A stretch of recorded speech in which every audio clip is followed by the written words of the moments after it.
ఢిల్లీ అయిపోయింది. అసాధ్యమనుకున్న కేజ్రీవాల్ కోటపైన కాషాయ జెండా రెపరెపలాడింది. ఇక ప్రధాని మోదీ చూపు బీహార్పై పడిందా? బాగల్పూర్ సభ బీహార్ ఎన్నికలకు శంఖారావమా? ఏంటి ప్రధాని నరేంద్ర మోదీ ప్లాన్? బీహార్ కొట్టేస్తే ఇక బీజేపీకి దేశంలో తిరుగులేదా?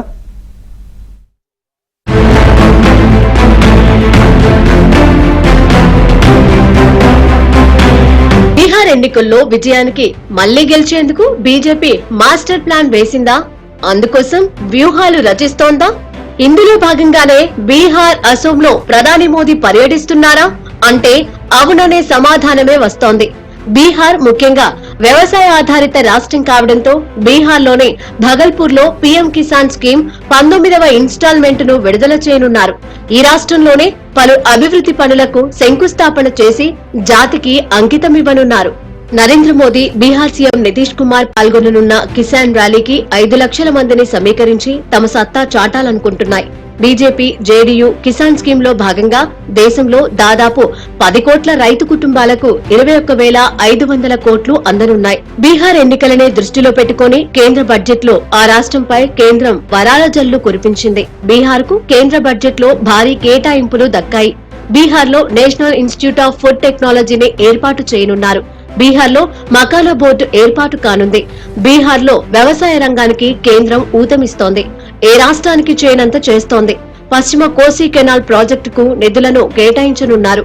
ఐఐటి పాట్నా ఎయిర్పోర్టు విస్తరణ చేపట్టనుంది. బీహార్ ఎన్నికలను దృష్టిలో పెట్టుకునే ఈ వరాల జల్లు కురిపించారు.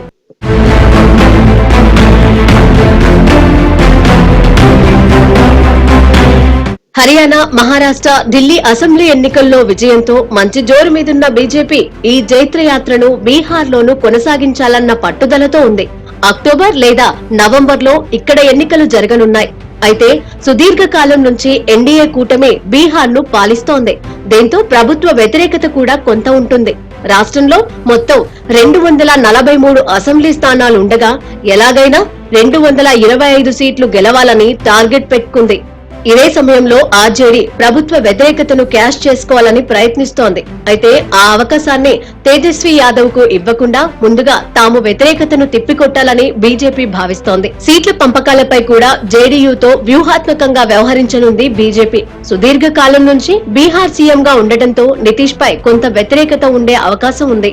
2020 అసెంబ్లీ ఎన్నికల్లో జేడీయూ 115 స్థానాలలో పోటీ చేసి కేవలం 43 సీట్లను మాత్రమే గెలుపొందింది. బీజేపీ పోటీ చేసిన 110 స్థానాలలో 74 సీట్లను కైవసం చేసుకుంది. ఆర్జేడీకి అధికారం ఇవ్వడం ఇష్టం లేక నితీష్ కే మద్దతిస్తోంది బీజేపీ. మధ్యలో ఆర్జేడీతో కలిసి నితీష్ కుమార్ ప్రభుత్వాన్ని ఏర్పాటు చేసినా కొద్ది రోజుల్లోనే తిరిగి బీజేపీతో చేతులు కలిపారు. గత ఏడాది జరిగిన లోక్సభ ఎన్నికల్లోనూ బీజేపీ, జేడీయూ కలిసికట్టుగానే వెళ్లి మొత్తం 40 సీట్లకు గాను జేడీయూ 12, బీజేపీ 12 సీట్లు గెలుచుకున్నాయి. ఇదే ట్రెండ్ ను అసెంబ్లీ ఎన్నికల్లోనూ రిపీట్ చేయాలనుకుంటున్నాయి. ఈసారి జేడీయూ కన్నా ఎక్కువ సీట్లలో పోటీ చేయాలని బీజేపీ భావిస్తోంది. అయితే బీజేపీ ఒత్తిడికి నితీష్ లొంగుతారో లేదో చూడాలి.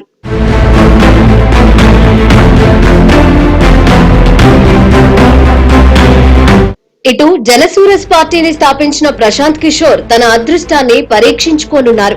ఎన్నో రాజకీయ పార్టీలకు సలహాలనిచ్చి అధికారంలోకి తెచ్చానని చెప్పుకున్న ప్రశాంత్ కిషోర్ సొంత రాష్ట్రంలో పార్టీ పెట్టి డిపాజిట్లు కూడా తెచ్చుకోలేకపోయారు. అయితే వచ్చే అసెంబ్లీ ఎన్నికల్లో ఎలాగైనా తన ముద్ర వేయాలని తహతహలాడుతున్నారు.